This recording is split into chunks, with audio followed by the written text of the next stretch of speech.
नमस्कार दोस्तों, मैं इंजीनियर सोनू कुमार आप सभी लोगों का आज के इस वीडियो में स्वागत करता हूं। जैसा कि आप सभी को पता है, किरचॉफ के जो नियम हैं वो जटिल वैद्युत परिपथों को सॉल्व करने के लिए बहुत ही सहायक हैं। अतः इनको आप सभी लोग अच्छे से समझने की कोशिश कीजिए। पिछले वीडियो में हमने किरचॉफ के प्रथम नियम को एक्सप्लेन किया है। यदि आपने अभी तक उस वीडियो को नहीं देखा है तो लिंक डिस्क्रिप्शन में दिया गया है। आप लिंक डिस्क्रिप्शन में जा कर के उस वीडियो को देख सकते हैं। आज की इस वीडियो में हम लोग किरचॉफ के द्वितीय नियम को समझने वाले हैं। किरचॉफ का द्वितीय नियम क्या होता है, इसका चिन्ह परिपाटी क्या है और इसको कैसे अप्लाई करते हैं, इसके बारे में हम लोग आज बात करेंगे। तो चलिए सबसे पहले हम समझ लेते हैं किरचॉफ का द्वितीय नियम क्या होता है। किरचॉफ के द्वितीय नियम को पास नियम या वोल्टता का नियम भी कहते हैं, जिसको हम लोग शॉर्ट में केवीएल से जानते हैं। किरचॉफ के द्वितीय नियम के अनुसार वैद्युत परिपथ के किसी बंद पास के अनुदिश परिपथ के सभी अवयवों के सिरों के बीच विभवांतरों का जो बीजगणितीय योग होता है वह सदैव शून्य होता है। यह किरचॉफ का द्वितीय नियम है। आप समझ लीजिए, किरचॉफ के द्वितीय नियम के अनुसार वैद्युत परिपथ के किसी बंद पास के अनुदिश परिपथ के सभी अवयवों के सिरों के बीच विभवांतरों का बीजगणितीय योग सदैव शून्य होता है, अर्थात सिग्मा भी इक्वल्स टू 0 होता है। ठीक है। किरचॉफ के द्वितीय नियम के लिए भी किरचॉफ के प्रथम नियम की भांति चिन्ह परिपाटी है। तो द्वितीय नियम को अप्लाई करने के लिए चिन्ह परिपाटी का समझना बहुत ज़रूरी है। तो आइए देखते हैं किरचॉफ के द्वितीय नियम का चिन्ह परिपाटी क्या है। ठीक है, यहाँ पर मैं हेडिंग लगा दे रहा हूँ, किरचॉफ के द्वितीय नियम का चिन्ह परिपाटी।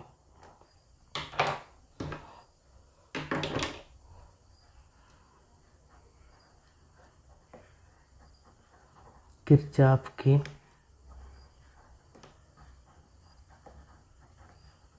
द्वितीय नियम का चिन्ह परिपाटी। चिन्ह परिपाटी का समझना बहुत ज़रूरी है, अतः आप सभी लोग इसको ध्यान से समझिए। ठीक है। तो वैद्युत परिपथ के किसी बंद पास के अनुदिश सभी अवयवों के सिरों के बीच विभवांतर आपको ज्ञात करना है। तो चिन्ह परिपाटी का आना बहुत ज़रूरी है। ठीक है। जैसे मान लीजिए आप किसी बंद पास के अनुदिश चल रहे हैं और आपको एक प्रतिरोध मिल रहा है।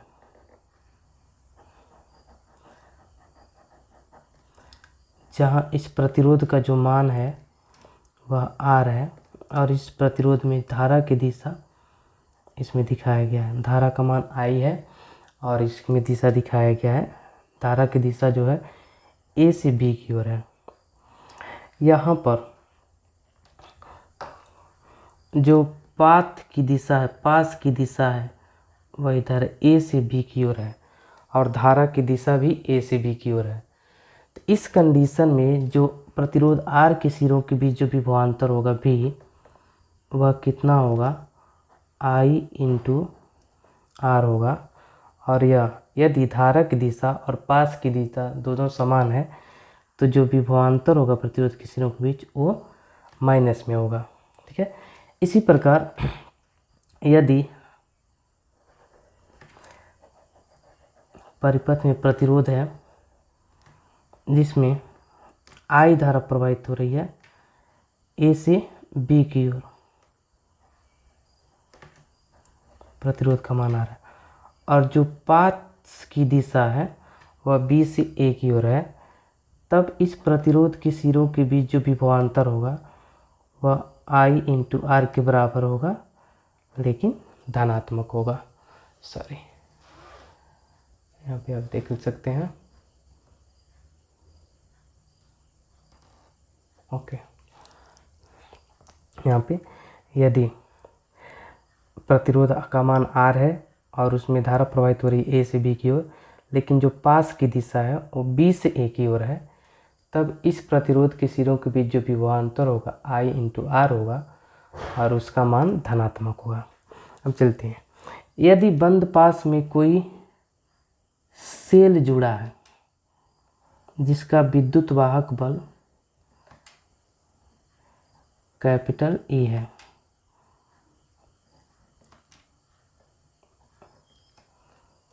तब यदि पास की दिशा धन टर्मिनल से निगेटिव टर्मिनल की तरफ है या A से B की तरफ है, तब इस सेल का जो विभवांतर होगा वह इसके विद्युत वाहक बल के बराबर होगा और वो ऋणात्मक होगा।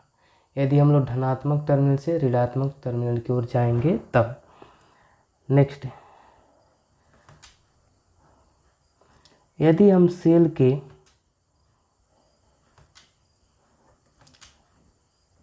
ऋणात्मक टर्मिनल से धनात्मक टर्मिनल की तरफ जाते हैं, तब इस सेल के सिरों के बीच जो विभवांतर होगा वह धनात्मक होगा। ठीक है। यदि वैद्युत परिपथ में कोई संधारित्र जुड़ा है जिसका मान कैपिटल C है और संधारित्र पर आवेश Q है, तब यदि पास की दिशा A से B की ओर धनात्मक प्लेट से ऋणात्मक प्लेट की ओर है, तब इस संधारित्र के सिरों के बीच जो विभवांतर होगा वह Q/C होगा और ऋणात्मक होगा। यदि हम संधारित्र के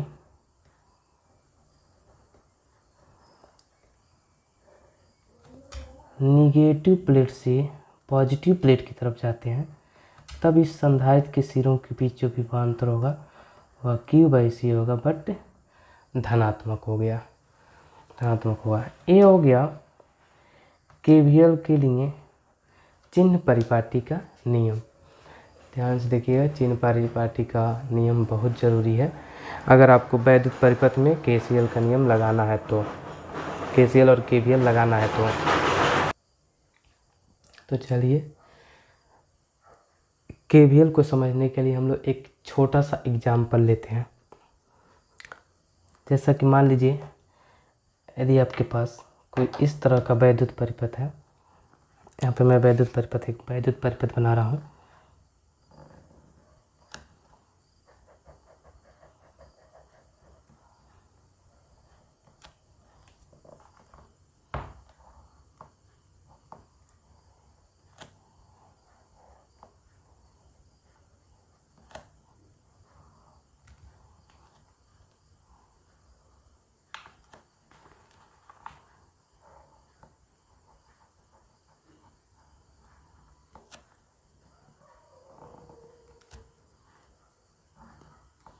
ध्यान से देखिए, यहाँ पर एक वैद्युत परिपथ में ले रहा हूँ जिसमें 3 प्रतिरोध लगे हैं और 2 सेल लगे हैं। इन प्रतिरोधों का जो मान है R1, R2, R3 और R4 है। सॉरी, इस परिपथ में हमने 4 प्रतिरोध लिया है जिनके मान क्रमशः R1, R2, R3 और R4 है। और इस परिपथ में 2 सेल जुड़े हैं जिसका हम लोग मान EMF मान लेते हैं, E1 है और E2 है। ठीक है। इस परिपथ के हम लोग इस बिंदु का जो नाम है ये ले लेते हैं, इसको B, इसको C और इसको D। और इस परिपथ में जो धारा की दिशा है तो हम लोग मान लेते हैं एंटी क्लॉकवाइज है और परिपथ में धारा का मान कितना है, I है। इस परिपथ में धारा की दिशा वामावर्त मान लेते हैं और कितना मान लेते हैं,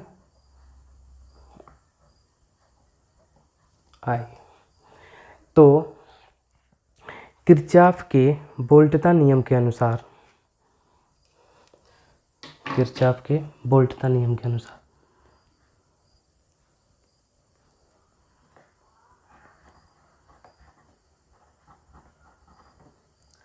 किरचॉफ के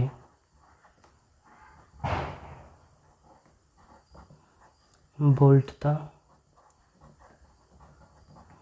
नियम के अनुसार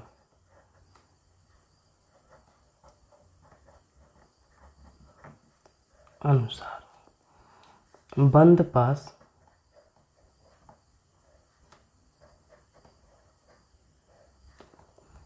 A B C D A में, ध्यान दीजिएगा हमने यहाँ पर एक बंद पास लिया है A B C D A, यह एक बंद पास हो गया। हम लोग जिस पॉइंट से स्टार्ट करेंगे उसी पॉइंट पर एंड भी होंगे। तो यहाँ पर एक बंद पास है A B C D A, ठीक है। इस बंद पास में जो धारा की दिशा है वह एंटी क्लॉकवाइज है। देखिए धारा की दिशा एंटी क्लॉकवाइज है और कितनी है आई। तो हमें इस परिपथ में धारा का मान ज्ञात करना है कि कितनी धारा प्रवाहित होगी। तो चलिए हम लोग केवीएल का नियम लगाते हैं। केवीएल के नियम यानी कि किरचॉफ का वोल्टता नियम। तो आप जानते हैं किरचॉफ के वोल्टता नियम के अनुसार किसी भी बंद पास के अनुदिश वैद्युत परिपथ के सभी अवयवों के सिरों के बीच विभवांतरों का बीजगणितीय योग शून्य होता है। तो हम लोग एक बंद पास A B C D A लिए हैं। हम लोग पॉइंट ए से स्टार्ट करेंगे और फिर किधर बढ़ेंगे, बी की तरफ बढ़ेंगे, फिर बी से सी की तरफ जाएंगे, सी से डी की तरफ और डी से ए की तरफ जाएंगे। इस तरह से एक बंद पास कंप्लीट हो जाएगा। तो चलिए पॉइंट ए से बी की तरफ चलने पर हम देख रहे हैं हमको एक प्रतिरोध मिल रहा है। इस प्रतिरोध का मान R1 है और इसमें धारा का मान I है। तो जैसा कि हम देखते हैं हम लोग ए से बी की तरफ चल रहे हैं और जो धारा है वो बी से ए की तरफ प्रवाहित हो रही है। तो इस प्रतिरोध के सिरों के बीच जो विभवांतर होगा वह R1 होगा। और चूँकि धारा की दिशा और पास की दिशा दोनों विपरीत हैं, इसलिए इसका जो विभवांतर होगा वो धनात्मक होगा। ठीक है, यहाँ पर देख सकते हैं हम लोग ए से बी की तरफ बढ़ रहे हैं और जो धारा वो बी से ए की तरफ बढ़ रही है। अब आगे चलने पर हमें एक सेल मिल रहा है। हम लोग ए से बी की तरफ जा रहे हैं, अर्थात इस सेल के धनात्मक टर्मिनल से ऋणात्मक टर्मिनल की तरफ बढ़ रहे हैं। अतः इसके सिरों के बीच जो विभवांतर होगा वह E1 के बराबर होगा और ऋणात्मक होगा। ठीक है, अब हम लोग B से C की तरफ बढ़ेंगे। तो जैसा कि आप देख रहे हैं B से C की तरफ जब बढ़ रहे हैं तो इसके बीच में एक प्रतिरोध मिल रहा है जिसका मान R3 है। और इस प्रतिरोध में जो धारा की दिशा है वह C से B की तरफ है, C से B की तरफ। ओके, क्योंकि धारा का मान इसमें वामावर्त है तो इसमें हम लोग B से एक C की तरफ है। जो पास की दिशा है वो B से C की तरफ है और जो धारा की दिशा है वो C से B की तरफ है। तो जब धारा की दिशा और पास की दिशा विपरीत होती है तो प्रतिरोध के सिरों के बीच जो विभवांतर होता है वो धनात्मक लिया जाता है। यहाँ पे देखिए R3 के सिरों के बीच जो विभवांतर होगा वह IR3 होगा और धनात्मक होगा। ओके, अब हम लोग C से D की तरफ बढ़ेंगे। जब C से D की तरफ बढ़ रहे हैं तो देखिए यहाँ पर एक और प्रतिरोध मिल रहा है जिसका मान R4 है और इसमें धारा की जो दिशा है वह पास की दिशा के विपरीत है। तो इस प्रतिरोध के सिरों के बीच जो विभवांतर होगा IR4 होगा और ये भी धनात्मक होगा। अब हम लोग आगे बढ़ेंगे तो एक सेल मिल रहा है जिसका विद्युत वाहक बल E2 है और हम लोग इस सेल के निगेटिव से पॉजिटिव टर्मिनल की तरफ बढ़ रहे हैं, निगेटिव से पॉजिटिव। तो इसका जो विद्युत विभवांतर होगा वह E2 के बराबर होगा और धनात्मक होगा। ओके, अब हम लोग D पर पहुंच गए। अब D से A की तरफ बढ़ रहे हैं। तो D से A की तरफ बढ़ रहे हैं तो बीच में एक प्रतिरोध मिल रहा है जिसका मान R2 है और इसमें जो धारा का मान है वह I है। तो इस प्रतिरोध के सिरों के बीच विभवांतर कितना होगा, IR2 होगा और ये धनात्मक होगा या ऋणात्मक, तो चूँकि जो पास की दिशा है वो डी से ए की तरफ है और जो धारा की दिशा है ए से डी की तरफ है, तो पास की दिशा और धारा की दिशा विपरीत है, अतः इसके सिरों के बीच विभवांतर धनात्मक हुआ। ये हो गया इस बंद पास के अनुदिश सभी अवयवों के सिरों के बीच विभवांतरों का बीजगणितीय योग, और सभी अवयवों के सिरों के बीच जो विभवांतरों का बीजगणितीय योग होता है वो सदैव शून्य होता है। तो ये हो गया किरचॉफ का वोल्टता नियम। अगर आपको R1 पता है, R2 पता है, R3 पता है, R4 पता है, E1 पता है और E2 पता है, तो आप इस समीकरण की सहायता से इस परिपथ में कितनी धारा प्रवाहित हो रही है ज्ञात कर सकते हैं। ओके, अब चलिए बात करते हैं किरचॉफ के वोल्टता नियम से संबंधित एक बहुत ही इम्पोर्टेंट पॉइंट की, जो कई बार बोर्ड एग्ज़ाम्स, कॉम्पिटिटिव एग्ज़ाम्स में पूछ चुका है। तो इसको हम लोग नोट करके लिखते हैं, यहाँ पर ध्यान दीजिएगा, एक नोट पॉइंट। यह जो है बहुत इम्पोर्टेंट है, बहुत इम्पोर्टेंट पॉइंट है, तो मैं इस पॉइंट को हाईलाइट कर दे रहा हूँ। किरचॉफ का द्वितीय नियम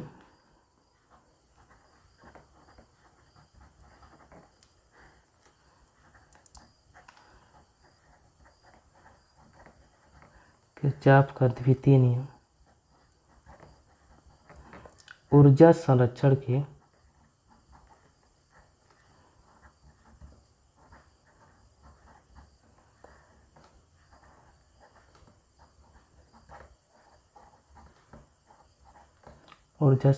के सिद्धांत पर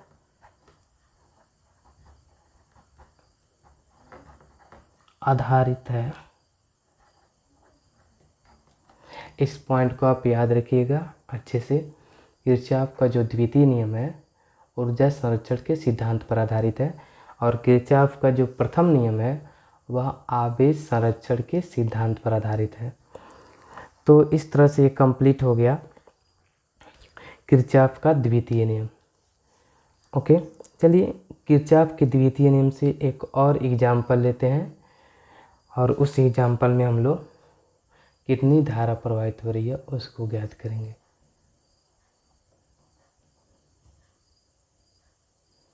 ओके,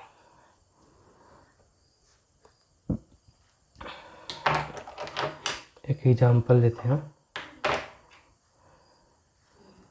मान लीजिए आपके पास एक वैद्युत परिपथ है,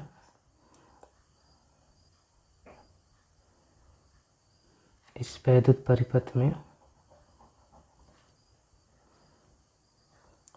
कुछ इस तरह से वैद्युत अवयव जुड़े हैं।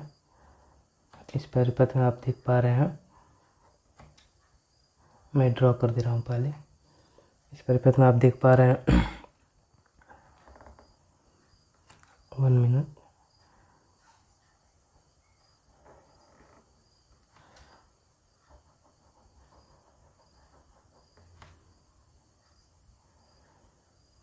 ओके, यहाँ पे देखिए 2 सेल जुड़े हैं इस वैद्युत परिपथ में। पहले सेल का विद्युत वाहक बल 10 वोल्ट है और दूसरे सेल का 5 वोल्ट है। पहले प्रतिरोध का मान 2 ओम है और यहाँ पर इस प्रतिरोध का मान 8 ओम है। हमें ज्ञात करनी है इस परिपथ में धारा I का मान कितना होगा। तो मान लेते हैं इस परिपथ में जो है धारा प्रवाहित हो रही है वह वामावर्त दिशा में प्रवाहित हो रही है, और धारा का मान जो है वह I है, वामावर्त दिशा में प्रवाहित हो रही है। ठीक है, हम लोग नेमिंग कर दे रहे हैं इस परिपथ का A, B, C, D। Okay,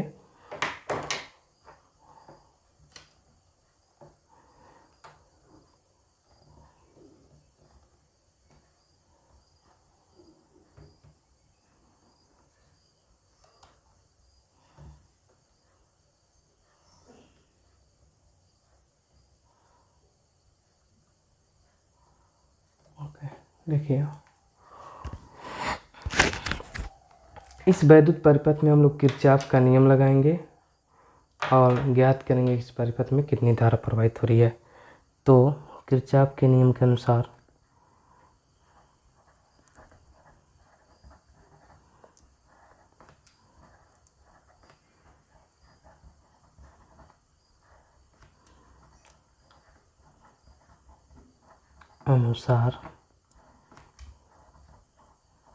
बंद पास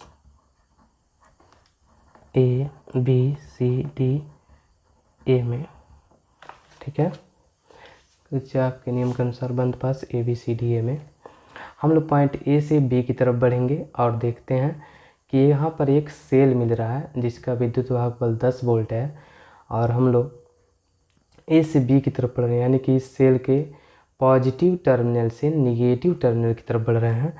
तो इस सेल का जो विभवांतर होगा वह -10 होगा। पॉजिटिव से नेगेटिव चलने पर सेल का विद्युत वाहक विभवांतर जो होता है ऋणात्मक लिया जाता है।